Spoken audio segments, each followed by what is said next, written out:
जेव्हा नव्हते चराचर तेव्हा होते पंढरपूर, जेव्हा नव्हती गोदागंगा तेव्हा होती चंद्रभागा, असं या चंद्रभागेचं वर्णन खरं तर संतांनी आपल्या अभंगामध्ये केलेलं आहे।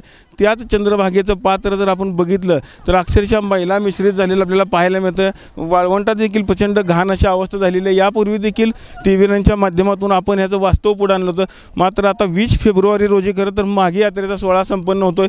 या सोहळ्याकरता जवळपास 5 ते 7 लाख भाविक खरं तर विठ्ठलाच्या दर्शनाकरता येत असतात। मात्र आपण जर बघितलं तर चंद्रभागेचं पात्र देखील घाण असलेलं आपल्याला पाहायला मिळतं। चंद्रभागेच्या पात्रामध्ये मुबलक प्रमाणात देखील पाणी नसलेलं आपल्याला पाहायला मिळतं। जे काही पाणी आहे घाण, त्या पाण्यामध्ये जर आंघोळ केली तर भाविकांच्या अंगाला देखील आता खास सुटत असलं भाविकांनी तक्रारी केलेल्या आहेत। मात्र प्रशासनानं खरं तर कोट्यवधी रुपयाचा निधी येत असतो, मात्र कुठल्याही वारीमध्ये खरं तर स्वच्छ पंढरपूर पाहायला मिळत नाही, अशा भाविकांनी तक्रारी केली आपल्याला पाहायला मिळतात। आज जर आपण बघितलं तर संपूर्णपणे चंद्रभागेचं पात्र घाण असलेलं आपल्याला पाहायला मिळतं आहे। त्यामुळे खरं तर राष्ट्रवादी शरद पवार गट देखील आता आक्रमक झालेला आपल्याला पाहायला मिळतोय। शरद पवार गटाचे जे काही अध्यक्ष आहेत त्यांनी देखील आता आंदोलनाचा इशारा दिलेला आहे। ते देखील आता आपल्याबरोबर काय सांगताल, कशा पद्धतीने तुमची मागणी आणि काय आंदोलनाचा इशारा आहे? खरं तर पंढरपूरचं आराध्य दैवत ह्या दैवतासाठी आज 20 तारखेला येणाऱ्या 20 फेब्रुवारीला देशातून, राज्यातून किंवा कानाकोपऱ्यातून हजारो लाखो भाविक आज 20 तारखेला पंढरपुरात येतात। तरी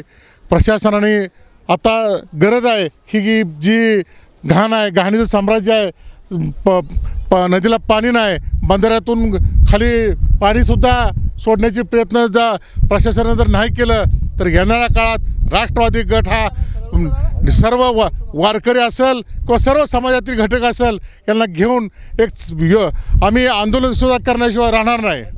कारण एवढे घाणीचं साम्राज्य आहे, आज जर पाणी नाही आलं तर हे आमच्या वारकऱ्याला स्नान करता येणार नाही, किंबहुना तांब्यानं पाणी घेऊनसुद्धा त्यांना स्नान करण्याचं पाणी राहिलेलं नाही। कारण हा येणारा भाविक हा ज्या आशेनं आलेला असतो की ज्याची भावना ही आपल्या पांडुरंगाच्या देवाला येऊन आपले आंघोळ करून नदीत देवाचं दर्शन घेऊन जाण्यासाठी हा भाविक आलेला असतो। तर येणाऱ्या काळात प्रशासनाला सांगणं आहे की 20 तारखेला जर पाणी नाही सोडलं तर आमचा शरद पवार गट आम्ही आंदोलन केल्याशिवाय सोडणार नाही।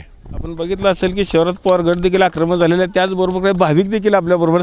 काय सांगताल माऊली, आंघोळ केली, पाणी कसं होतं? पाणी घाण आहे हो, कायच नाही, सगळं घाण आहे साहेब। तुमची मागणी काय आता? मागणी काय, पाणी 20 तारखेच्या आत सोडलं पाहिजे, नाही तर आम्ही आंदोलन करणार। काय अंगाला खाज वगैरे सुटते का?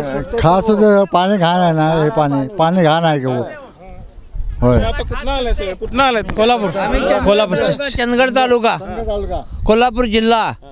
हे काय स्वच्छता नाही, काय हे भाजप सरकार काय करतंय? हा, मग ते हे कामं केली पाहिजेत जनतेची त्यांनी। आपण बघितलं असेल की खरं तर शरद पवार गटाबरोबर भाविक देखील आता आक्रमक झालेले आपल्याला पाहायला मिळतात। आणि 20 फेब्रुवारीला मागे यात्रेचा सोहळा संपन्न होतो आणि तत्पूर्वी खरं तर उजनी धरणातून खरं तर या चंद्रभागेच्या पात्रात पाणी सोडावं, त्याचबरोबर चंद्रभागेचं पात्र देखील स्वच्छ करावं अशी मागणी भाविकांबरोबर शरद पवार गटाने आता केलेली आहे। अन्यथा तीव्र आंदोलन करण्याचा इशारा दिलेला आहे। चंद्रभागेच्या पात्रातून कॅमेरामन अजित देशपांडेसह मी रवी लवेकर, TV 9 मराठी।